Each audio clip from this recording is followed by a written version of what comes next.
বেশিরভাগ দিন রাতের বেলায় আমাদের বাড়িতে রুটি হয়, কিন্তু এমন কিছু কিছু দিন আছে যেদিন রুটি খেতে পছন্দ হয় না, তখন আমরা চটজলদি করে এই ভর্তাটা বানিয়ে নিই। আপনারা তো জানেনই গরম ভাতের সঙ্গে ভর্তার যে স্বাদ সেটা কিন্তু কোনো খাবারেই খুঁজে পাওয়া সম্ভব নয়। তাহলে চলুন আর বেশি কথা না বলে ভর্তাটা বানিয়ে ফেলা যাক। তার জন্য টিফিন বক্সে 100 গ্রাম মতো মুসুরির ডাল প্রথমে 2 থেকে 3 বার খুব ভালো করে ধুয়ে নিতে হবে। তারপর লাস্টবারের মতো টিফিন কারির অর্ধেক জল দিয়ে তার মধ্যে সর্ষের তেল দিয়ে খুব ভালো করে টিফিন বক্সের মুখটা আটকে প্রেসার কুকারের মধ্যে বসিয়ে দেবেন। আর তারপর আপনাদের পরিমাণ অনুযায়ী কয়েকটা খোসা ছাড়ানো আলু দিয়ে দেবেন আর দিয়ে দেবেন 2টো ডিম। এরপর পরিমাণ মতো জল দিয়ে প্রেসার কুকারের মুখটা খুব ভালো করে আটকে 3 থেকে 4 সিটি বাজলেই নামিয়ে দেবেন। তারপর প্রেসার কুকারের মুখ খুলে সবকটি উপকরণ এক এক করে নামিয়ে নেবেন। এরপর ডিম দুটোকে খুব ভালো করে ছুলে নেবেন। এখানে দেখুন ডালটা কিন্তু খুব সুন্দর সেদ্ধ হয়েছে। এবার তার মজা কিন্তু এখান থেকেই শুরু হবে। প্রথমে আলুগুলোকে খুব সুন্দর করে একদম ম্যাশ করে নেবেন, তারপর ডিম দুটোকেও খুব ভালো করে ম্যাশ করে নেবেন। এবার দুটি উপকরণকে খুব ভালো করে মাখিয়ে নেবেন। আর আমাদের বাড়িতে যে কোনো ভর্তা মাখামাখিতেই আমার দাদাই একদম সেরা, তাই ওই কিন্তু মাখিয়েছিল। তারপর মাখানো হয়ে গেলে তার মধ্যে ডালটা দিয়ে এবার সবকটি উপকরণ খুব ভালো করে একদম সুন্দর করে মেখে নেবেন।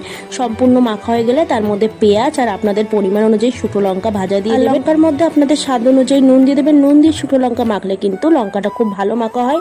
এবার সব কটা উপকরণকে একদম খুব ভালো করে মেখে নিতে হবে। ব্যাস এখানেই কিন্তু ভর্তাটা তৈরি হয়ে গেছে। এবার গরম ভাতের উপর আপনারা খানিকটা ভর্তা তুলে নিন আর তার সঙ্গে নিয়ে নিন খানিকটা সর্ষের তেল আর একটা শুকনো লঙ্কা, আর নিয়ে নেবেন 2টো শাপলার বড়া। ব্যাস রাত্রের খাবার একদম জমজমাট। ভর্তাটা ভালো লাগলে অবশ্যই চ্যানেলটাকে সাবস্ক্রাইব করে আমাদের পাশে থাকবেন। ফেসবুক থেকে দেখলে ফলো করে দেবেন। ধন্যবাদ। আজ তাহলে আসি।